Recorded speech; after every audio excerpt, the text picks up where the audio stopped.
Hey guys, Joe here again, back with another movie review for you today. This is Dragon, the Bruce Lee story, and this is a very old movie. It came out in the early 90s, but I have to say it was a very well put together movie. It did very well. Linda Lee Cadwell, who was Bruce Lee's wife, uh, worked behind the scenes and gave a lot of the insight to a lot of things that happened throughout Bruce Lee's life, his home personal life, what it was like for him to be on set of movies, and this, that, and the other. And this was a very well put together movie. Jason Scott Lee did a phenomenal job as Bruce Lee. Now, the shame of it is that this kind of changed and altered because Rob Cohen, who directed this movie, originally wanted to get Brandon Lee, Bruce Lee's son, to play his father. But because of the death of Brandon Lee not too long after he started the filming of The Crow, Brandon Lee died, and they had to go and they had to start thinking of some other ideas to have someone portray Bruce Lee. And I think they hit the nail right on the head for the second time, getting Jason Scott Lee, because at certain points in the movie where he's fighting and he's fighting against other people, it feels like you're watching Bruce Lee fight. You know, Bruce Lee is known for so many of his classical movies. I want to say The Big Boss is probably one of his most popular. I think that was one of his first movies. You had Fists of Fury, Way of the Dragon, his ever so popular and ever so lovable The Enter the Dragon. You had Return of the Dragon. You had The Game of Death. And, you know, Bruce Lee was a icon. He was a martial arts legend. In this movie, they show and they explain how things back then were a lot different, and how, just like years ago, how the blacks were being treated differently and being treated with such racism in the world. Bruce Lee suffered the same fate when he first came over from Hong Kong. You know, they treated him like shit. They didn't want his face on camera. There was a lot in the Green Hornet, for example. At one part of in the movie where they're shooting the episode of the Green Hornet, the guy says he's Oriental, and the director of the show says because he's Oriental. Kato is Oriental, and they told the director to tell Bruce Lee to keep the mask on at all times, and it was kind of a slap in the face. And they also show you the creation of his style, Jeet Kune Do. They explain how, in the process of him being paralyzed, how the Orientals, Chinese, Vietnamese, how they didn't want their culture being taught to Americans. They didn't want their culture being teach to blacks and whites and every other race. They wanted to be their own. That was their own thing that they were supposed to keep to themselves.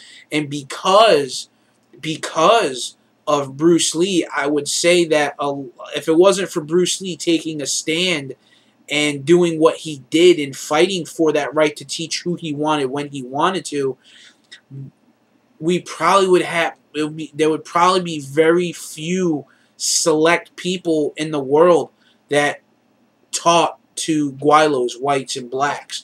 You know, if Bruce Lee didn't take that stand, we wouldn't have all these different kinds of karate styles and all these different kinds of karate dojos and this. He stood up and he brought that to America, and he taught. And he wound up having 2 kids in the movie, you know, Brandon Lee and his daughter. You know, he got married, and his wife's mother at one point didn't want his daughter marrying Bruce, because the fact is that because of his color, she was worried about what the baby may come out looking like. The baby wouldn't be accepted by both sides, and it was just a lot of racism in this movie. But this is what Bruce Lee had to go through after coming to America when he was 18 years old. And I have to say, this movie deserves at least 10 thumbs up. And I would suggest you guys checking this movie out. Enter the Dragon was his last movie. He died not too long after Enter the Dragon. He was just finished filming when he fell into a mysterious sleep and died. Now, a lot of people can say that there's a lot of mystery surrounding Bruce Lee's death. A lot of people will say that it was Chinese mafia. A lot of people will say it was mystical, a mystical death, a family curse.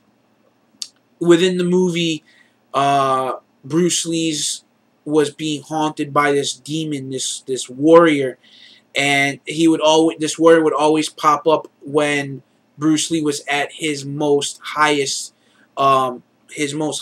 peak, his most achieved peak. And we find out that this demon was passed on down through his family because Bruce's father didn't stand up to the demon and fight the demon. He ran away from it. So he and then passed this demon on to Bruce. Now, a lot of people say that had a lot to do with Bruce's death. You know, no one can really be for sure except for Bruce Lee himself, Linda Lee Caldwell, who was his wife, his widow.